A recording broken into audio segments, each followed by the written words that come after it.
And the subject is North Korea. And yes, the possibility of war. At the Aspen Institute 10 days ago, Chairman of the Joint Chiefs, Joe Dunford, said there's always a military option. It would be horrific. Lindsey Graham on Today's Show earlier this week said we need to destroy the regime and their deterrent. Secretary of State Rex Tillerson said on Tuesday, I believe, to North Korea, you are leaving us no choice but to protect ourselves. And then the chairman, the chief of staff of the Army said, just because every choice is a bad choice doesn't mean you don't have to choose.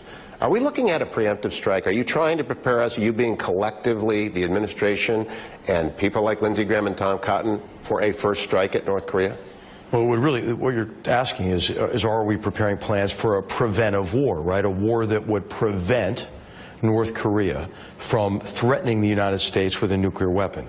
And the president's been very clear about it. He said he's not going to tolerate North Korea being able to threaten the United States. Look at the nature of that regime. If they have nuclear weapons that can threaten the United States, it's intolerable from the president's perspective. So of course, we have to provide all options to do that.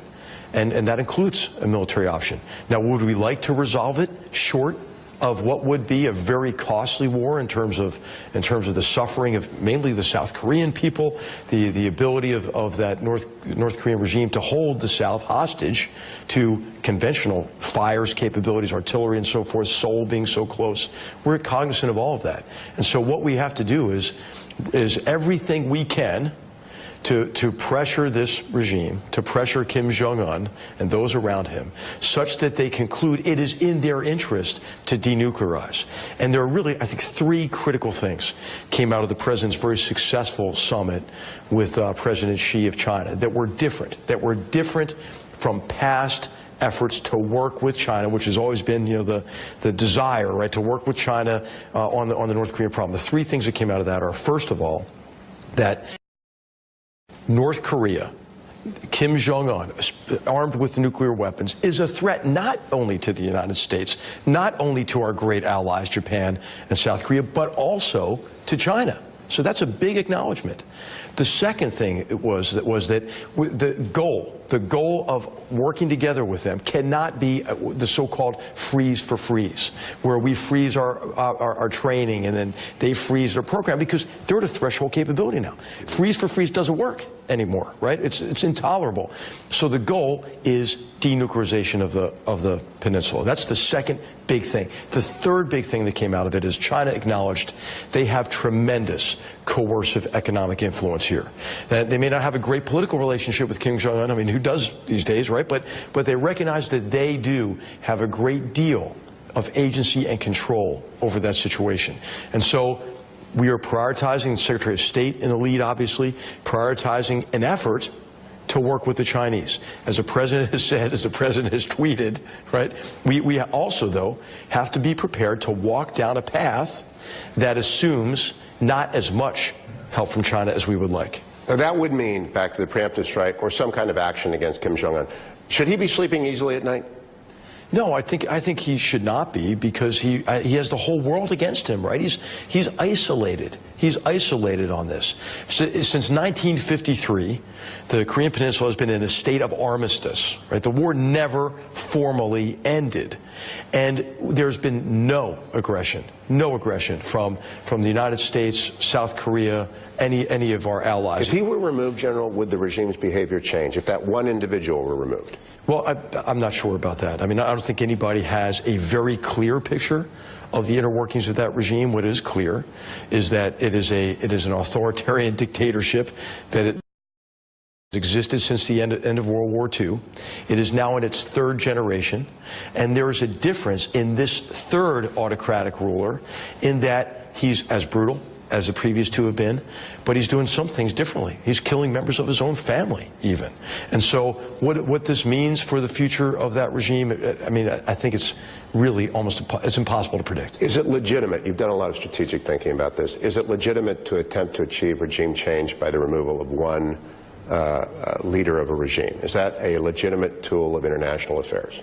Well, well, I think it depends on really the legal justification for that, right? And this goes back to, you know, just war theory, and what is the nature of the risk, and does that risk justify acting in defense of your people and your vital interests. We know the risk a little bit. In 1994, when the first North Korean deal was signed, the people who executed it, Gallucci, Dan Poneman, Joel Witt, wrote a book, and they quoted a general as saying, if there's a conflict called going critical, there will be 1 million casualties. 1 million casualties. Is that still a good estimate of what happens if a preemptive strike unfolds in North Korea, General? You know, one thing about war, it's impossible oftentimes to predict. It's always impossible to predict the future course of events, because war is a continuous interaction of opposites, a continuous interaction between your forces and those of the enemy. It involves not just the capability to use force, but also intentions and things that are just unknowable at the outset. And so I think it's important to look at a range of estimates of what could happen, because it's clear that in war, it's unpredictable. And so you always have to ask the question, what happens next? What are the risks? How do you mitigate those risks? And obviously, you know, war is the most serious decision any leader has to make. And so what can we do to make sure we exhaust our possibilities and exhaust our other opportunities to accomplish this very clear objective of denuclearization of the peninsula short of war? If we were to go into a preemptive strike, General McMaster, of some sort, large, small, whatever, would we tell the Chinese before we did that in order to manage their expectations and to limit the possibility of a replay of the Korean War? Well, I can't really talk about any details associated with operational plans or strategies, but it would depend on the circumstances, I guess. Have you sat with the president and walked through how China might or might not react to a preemptive strike and how they unpredictably entered the war in the first Korean War? Well, as a rule, we don't talk about deliberations with the president, but he's been very much involved and has been deeply briefed, you know, on all aspects of the strategy on North Korea. How concerned should the American people be that we are actually on the brink of a war with North Korea? Well, I think it's impossible to overstate the danger associated with this, right? So I think it's impossible to overstate the danger associated with a rogue, brutal regime, I mean, who murdered his own brother with nerve agent in an airport. I mean, think about what he's done in terms of his own brutal repression of not only members of his regime, but his own family. Reuters had a story earlier this week. 2 U.S. officials, senior officials, confirmed that the ICBMs that North Korea tested can reach anywhere in the United States. Can you confirm that, General? No. You think it's I'm right? not going to confirm it, but but as I mentioned, really, I mean, whether it could reach, you know, San Francisco or Pittsburgh or Washington, I mean, how much does that matter, right? It's a grave threat. Does South Korea need its own nuclear deterrent?